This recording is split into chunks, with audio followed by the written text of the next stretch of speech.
nasional hari ini sebenarnya sasarannya adalah satu, Nahdlatul Ulama. Gerakan-gerakan khilafah, Hizbut Tahrir internasional hari ini betul-betul berada pada tataran normatif, berada pada tataran-tataran di bawah permukaan. Mereka menjelma menjadi partai-partai politik, menjadi gerakan-gerakan di dalam lembaga dan kementerian. Ini harus diakui. Saya punya datanya. Kelompok-kelompok Salafi Wahabi ini sekarang menginfiltrasi polisi dan tentara. Di kepolisian 23.000 yang terpapar ajaran-ajaran ini. Di TNI 9.300 yang terpapar. Mohon maaf Bapak dari kepolisian dan TNI, saya bertanggung jawab dengan data ini.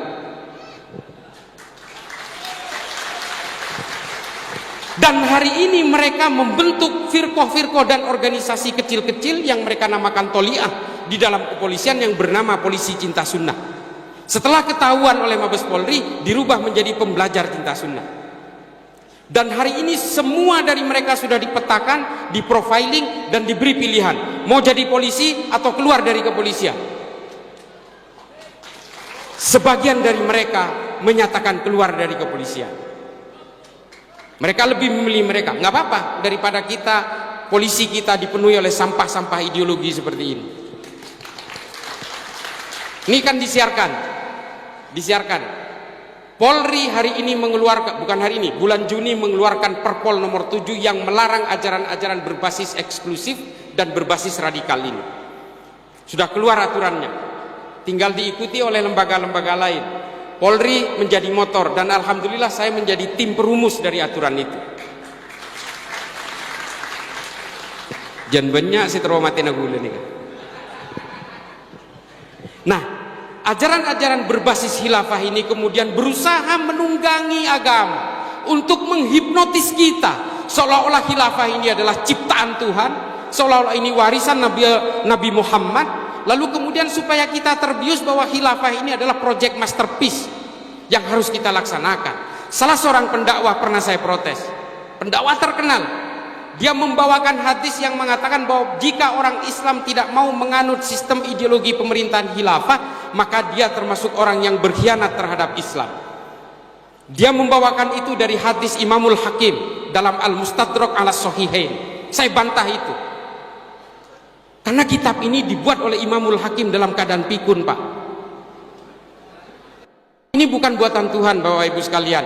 Khilafah ini sudah dilakukan oleh bangsa Romawi 1300 tahun sebelum umat Islam menggunakan sistem ini. Namanya Respublika Romana. Namanya monarki absoluto. Namanya Concilium Plebis. Malu kita kalau kita ngaku bahwa ini buatan Allah. Orang Romawi sudah lebih dulu menggunakan sistem ini.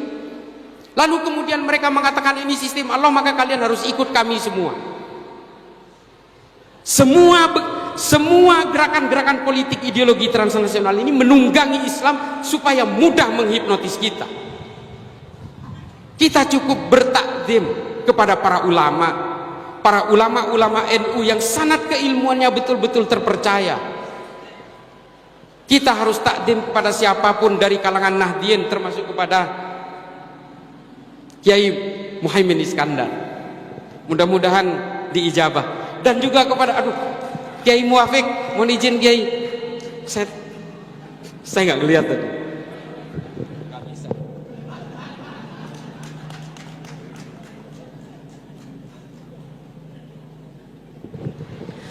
Panjang sekali kalau berbicara tentang ideologi transnasional, karena saya memang banyak sekali menggunakan metode pendekatan sejarah, Bapak Ibu sekalian.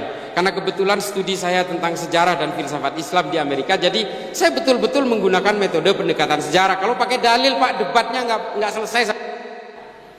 Tapi kalau sejarah, insya Allah ikhtilafnya sedikit, khilafiyahnya sedikit. Jadi makanya saya sering menggunakan metode pendekatan sejarah. Jadi jangan kaget kalau saya berani mengatakan bahwa khilafah itu bukan buatan Allah, itu buatan bangsa Romawi ketika menguasai kekaisaran Bizantium. Yang mau membantah ini saya tantang, ayo, tapi belajar dulu, jangan cuma urat leher aja. Lalu Rasyidin dengan sistem syuro, karena konflik antara Sayyidina Umar dengan Sa'ad bin Ubadah yang luar biasa, kaum Muhajirin dan kaum Ansor sudah berhadapan menghunus pedang, lalu kemudian diambil jalan tengah, wasatiyah, middle path bahasa Inggrisnya. Jangan bahasa Inggris lah, nanti nggak ngerti. Nah, lalu kemudian diambil jalan tengah, ditunjuklah Sayyidina Abu Bakar. Disinilah paling awal digunakan sistem syuro, kesepakatan bersama. Tapi nanti pada zaman Bani Umayyah dirubah lagi menjadi sistemnya al-mamlakah, kerajaan, dinasti. Dari Muawiyah bin Abi Sufyan turun ke Yazid bin Muawiyah, Yazid bin Muawiyah turun kepada Walid bin Yazid. Jadi turun temurun dari bapak ke anak lalu ke cucu. Berubah lagi sistemnya. Pada zaman Bani Abbasiyah dirubah lagi, dirubah menjadi ahlul halli wal aqdi. Nah, mungkin nggak kalau sistem dari Tuhan kemudian diubah-ubah sesuai kebutuhan? Nggak bisa, ini nggak logis Pak, nggak rasional. Nah, makanya saya membantah habis-habisan, termasuk Ibnu Taimiyah. Ibnu Taimiyah ini memang tidak semuanya jelek. Mungkin yang saya anggap sangat antagonis mungkin al-wala wal bara, tapi kritik Ibnu Taimiyah terhadap sistem ahlul halli wal aqdi ini patut kita hargai, karena menurut Ibnu Taimiyah ahlul halli wal aqdi ini adalah ciptaan bangsa Romawi. Saya sepakat dengan itu. Nah, inilah kemudian yang berusaha menyasar kita hari ini, berusaha menggempur orang-orang Nahdliyin, karena kalau Nahdlatul Ulama ini tumbang, Indonesia tumbang Pak, udah percaya saya. Dan hari ini paling terakhir saya dilibatkan oleh pemerintahan Somalia untuk merumuskan bagaimana konflik di sana itu supaya cepat selesai. Persoalannya Somalia ini sistemnya sama Pak, agamanya sama, tafsirnya sama, madhabnya sama, manhajnya sama, ijtihadnya sama. Semua ulamanya lulusan Mekah dan Madinah.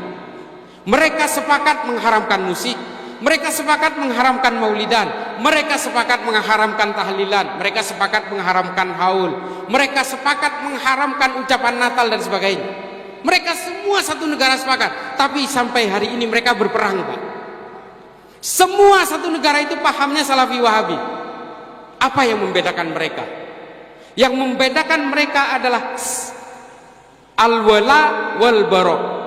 Meskipun satu tafsir, meskipun satu iman, meskipun satu madhab, tapi ketika orientasi politiknya berbeda, maka mereka wajib bermusuhan. Setengah dari Somalia dikuasai oleh the Government of Republic of Somalia, setengahnya lagi dikuasai oleh Al-Shabaab. Perangnya belum selesai sampai hari ini. Lalu mereka meminta saran. Saya terlibat dalam berbagai konferensi dengan mereka. Saya pernah konferensi juga dengan presidennya, karena masa pandemi kemarin saya tidak bisa ke sana, meskipun saya sudah pernah ke Mogadishu. Lalu saya katakan, satu kuncinya yang Anda butuhkan, Nahdlatul Ulama. Ini benar, saya sampaikan betul kepada mereka. Musuh sumpah boleh.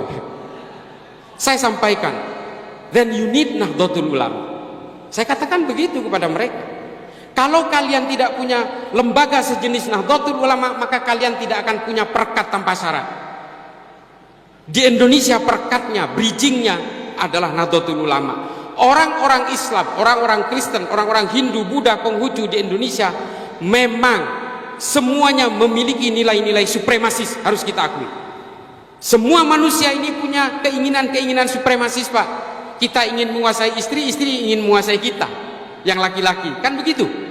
Ini baru dari suami istri, belum dalam kehidupan beragama, belum dalam kehidupan berbangsa. Semua punya keinginan supremasis. Orang-orang pasti sibuk membangun tembok-tembok, tapi lalai membuat jembatan Pak. Nahdlatul Ulama adalah jembatan-jembatan di antara tembok-tembok itu. Pemerintahan Somalia saya sarankan untuk membentuk sebuah wadah sejenis Nahdlatul Ulama yang bisa menjadi jembatan, yang bisa menjadi perekat di antara semua perbedaan-perbedaan itu. Nah, betapa pentingnya Nahdlatul Ulama, saya tidak mau taklid juga, tidak ingin terlalu memberhalakan juga, tapi ini adalah fakta yang kita rasakan hari ini. Kalau Nahdlatul Ulama ini terpecah belah, terpengaruh oleh ajaran-ajaran ideologi transnasional seperti Salafi Wahabi dan kelompok Hizbut Tahrir, maka kita tidak mustahil akan saling bacok sesama temannya. Kita akan saling tebas Pak. Kita sudah punya sejarah-sejarah tidak nyaman di masa lalu. Kita pernah mengalami perang-perang sesama orang Islam. Kita pernah membunuh sesama orang Islam. Pembunuhan Sayyidina Utsman, pembunuhan Sayyidina Ali, pembunuhan Sayyidina Hasan, Sayyidina Husain. Ini semua pembunuhan sesama orang Islam Pak. Perang Jamal, perang Siffin, perang Hurrah, perang Zab. Ini adalah perang-perang sesama orang Islam. keluarga Ibnu Saud dengan keluarga Ibnu Rashidun yang melibatkan umat Islam di Saudi, terlibat dalam 8 kali perang dan menewaskan 14.000 orang Islam di Arab Saudi. Ini harus kita jauhi, Pak. Tidak mustahil kalau kita termakan oleh ajaran-ajaran ideologi transnasional ini, kita akan saling tebas dengan tetangga sendiri. Kita akan saling tebas dengan orang-orang yang hari ini berkumpul dan tidak mustahil suatu saat akan bermusuhan. Hanya gara-gara terpengaruh oleh ajaran-ajaran yang berbasis al-wala wal bara' ini. Saya kira begitu. Mudah-mudahan ini bisa menjadi maslahat terutama bagi saya pribadi yang fakir ilmu ini, dan mudah-mudahan bisa menjadi manfaat bagi seluruh umat di dalam bangsa ini. Akhiran, ihdinas siratal mustaqim, wallahul muwaffiq ila aqwamit thoriq. Wassalamualaikum warahmatullahi taala wabarakatuh.